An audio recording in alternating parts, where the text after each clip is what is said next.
Good morning all of you. Myself Dhruv Jha. आज हम लोग ताजमहल के बारे में बात करेंगे,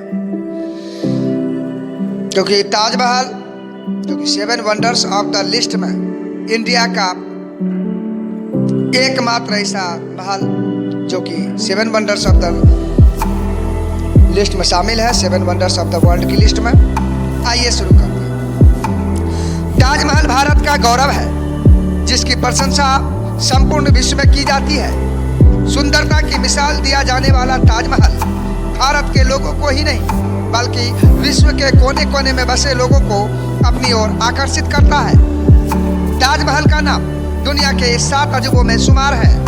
अपनी भव्य सौंदर्यता की वजह से ताजमहल को 1983 में यूनेस्को ने विश्व धरोहर स्थल का रूप में दिया। प्रत्येक भारतवासी के दिल में बसे ताजमहल को इस्लामी कला का रत्न भी घोषित किया गया है। स्थापत्य कला की यह इमारत अपने अंदर कई रहस्य छुपाए हुए हैं। इन रहस्यों को ताजमहल का दीदार करने के बाद ही जाना जा सकता है। इसीलिए इस सुंदर मनोहारी कलाकृति को विस्तार से जानने के लिए दिन प्रतिदिन लाखों सैलानी इसे देखने आते हैं। अगर आपने ताजमहल का दीदार अब तक नहीं किया है तो आप इसे देखने जाने की मंशा रखते हैं तो आज इसको पूरा सुने। सबसे पहले ताजमहल का इतिहास। ताजमहल का निर्माण मुगल शासक शाहजहां द्वारा करवाया गया था। शाहजहां ने 1631 ईस्वी में ताजमहल के निर्माण की घोषणा तो कर दी थी, लेकिन ताजमहल के निर्माण का काम 1632 में शुरू किया गया, जो कि पूर्ण रूप से 1653 में संपन्न हो गया। इस विशाल इमारत को बनाने में लगभग 22 वर्षों का समय लगा था। ताजमहल की कीमत की बात बताई जाए तो इतने वर्षों तक चले ताजमहल के निर्माण की कीमत को आंक पाना काफी मुश्किल है।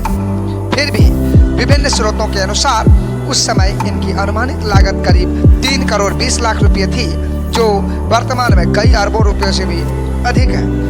इसमें एक बात ध्यान देंगे कि ताजमहल का जो निर्माण काम चला था वो 1632 से 1653 तक चला था।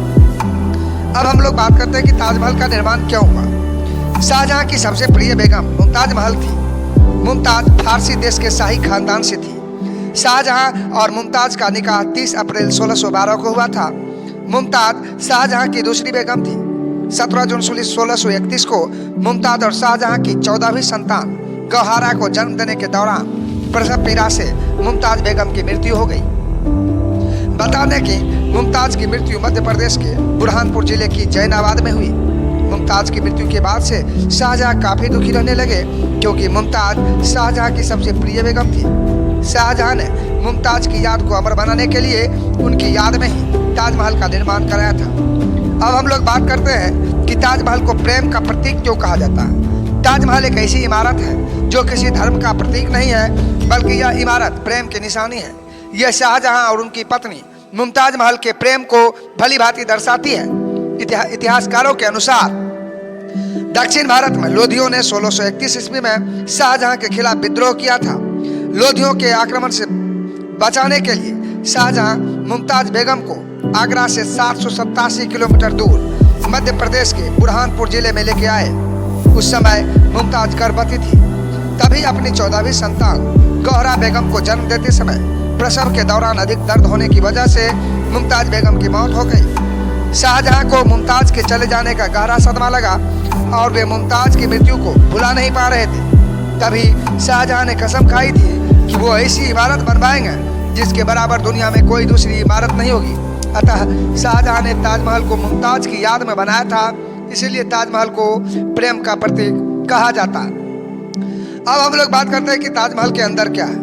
ताजमहल जितना बाहर से खूबसूरत है उतना ही अंदर से भी है। बता दें कि ताजमहल के अंदर मुमताज महल और शाहजहां की कब्र बनी हुई है। मुमताज की कब्र जहां है उसे मुमताज का मकबरा कहते हैं। यह मकबरा संपूर्ण ताजमहल का केंद्र बिंदु है। दरअसल शाहजहां की बेगम की आखिरी इच्छा थी कि उनकी कब्र को उनके नाम के मकबरे में दफनाया जाए। इसीलिए पहले शाहजहां ने कुछ समय तक मुमताज की कब्र को ताजमहल के बगीचे में दफना कर रखा, लेकिन ताजमहल के बन जाने के बाद मुमताज की कब्र को बगीचे से निकालकर इसी मुख्य गुंबद में दफनाया गया था। इसीलिए इस मकबरे को मुमताज का मकबरा कहा जाता है। ताजमहल में बने मुमताज के मकबरे का निर्माण सफेद संगमरमर से किया गया है। मकबरे की शोभा बढ़ाने के लिए इसके ऊपर विशाल गुंबद बनाया गया है। इस मकबरे की 4 मीनारें हैं जो इनके चारों ओर वर्गाकार में सुशोभित हैं। इस मकबरे का वर्गाकार प्रत्येक किनारे 55 मीटर है एवं इसका आकार अष्टकोण है। यह अष्टकोण दीवारें मकबरे की 4 दीवारों से छोटी है। चारों तरफ से मकबरा बगीचे से घिरा होने के कारण बहुत ही मन भावन लगता है। अब बात करते हैं ताजमहल निर्माण से जुड़ी दिलचस्प जानकारी की। दोस्तों, ताजमहल बहुत खास स्मारक है जिसको दुनिया के 7 आश्चर्यों में शामिल किया गया है। ऐसी स्मारक का निर्माण भी बहुत खास तरीके से किया गया है। यदि आपको ताजमहल के निर्माण से जुड़ी कुछ दिलचस्प बातों के बारे में जानकारी नहीं है तो आइए हम आज आपको ताजमहल के निर्माण से जुड़ी कुछ दिलचस्प जानकारियों से अवगत कराते हैं। पहला, इसके निर्माण में विदेशी शिल्पकार लगे थे। ताजमहल के निर्माण के लिए मध्य एशिया, तुर्की, रूस, ईरान जैसे कई देशों से लगभग 37 कुशल कारीगरों को भारत लाया गया था। ताजमहल निर्माण के प्रमुख शिल्पकार जो कि उस्ताद अहमद लाहौरी थे, जिनको ईरान से लाया गया था। एक और खास बात यह है कि पूरे ताजमहल के निर्माण में करीब 20,000 श्रमिकों ने कार्य किया था। दूसरा, गुंबद को बनने में लगे कई वर्ष। ताजमहल के निर्माण में 22 वर्ष का समय लगा था। वही ताजमहल की अलौकिक सुंदरता बिखेरने वाले गुंबद की बात की जाए तो इनको 1000 हाथियों की सहायता से लगभग 15 वर्षों में तैयार किया गया था।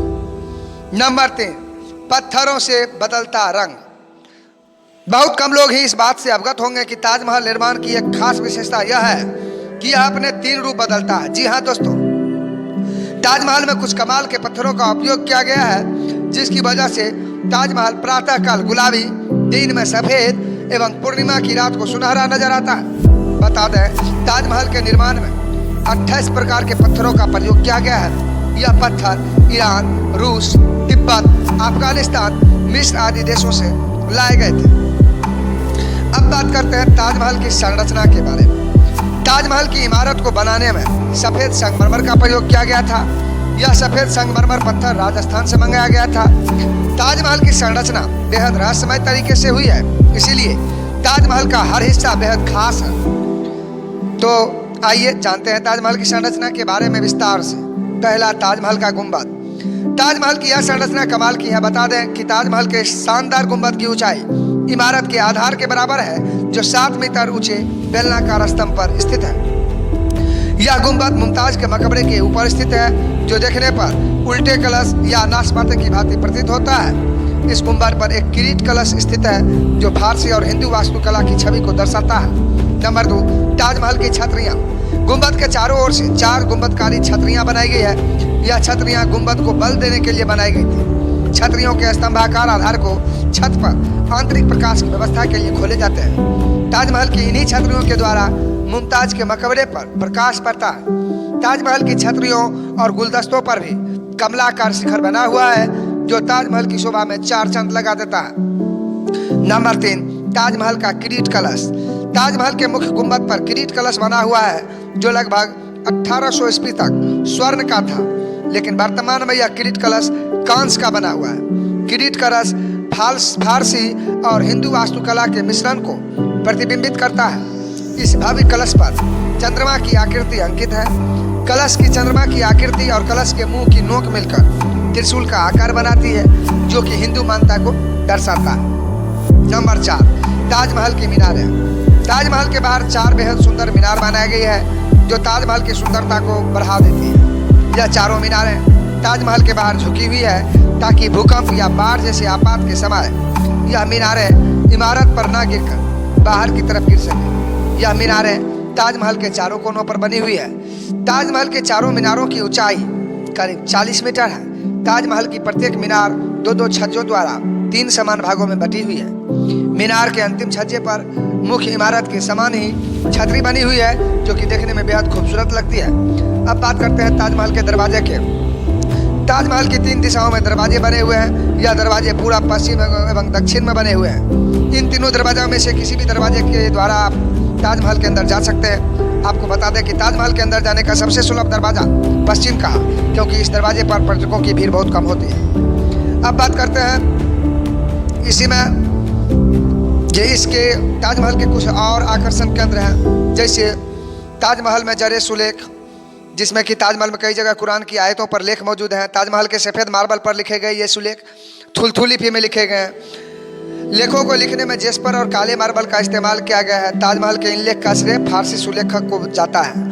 दूसरा हो गया चार बाग। ताजमहल के सामने बने बाग को चार बाग कहते हैं। चार बाग उद्यान स्वर्ग की चार बहती नदियों का प्रतीक है। चार बाग के बगीचे फारसी बागों से प्रेरित है। इसे सर्वप्रथम मुगल अंदाज में बनाया गया था, परंतु अंग्रेज के शासनकाल में इसमें कई फेरबदल कर दिए गए।